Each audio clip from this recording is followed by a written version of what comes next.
Can you see your friends' repost in Snapchat? In order for you to figure it out, let's jump right into the video. First thing first, head over to your application Snapchat. Make sure it is up to date and also make sure you are logged in into your specific account. Once logged in, it will land you on the space. Now, click on this conversation icon at the bottom of the screen. Head over to the inbox of the person that you want to view the repost. Once you're inside the inbox, click on their profile at the very top of the screen.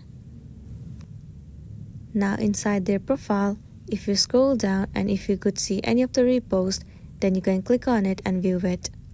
But if you couldn't find any, then it means that they haven't reposted anything. And also, viewing the repost might only be available for some of the countries and not be suitable in yours. So check whether if the option and the feature is there or not.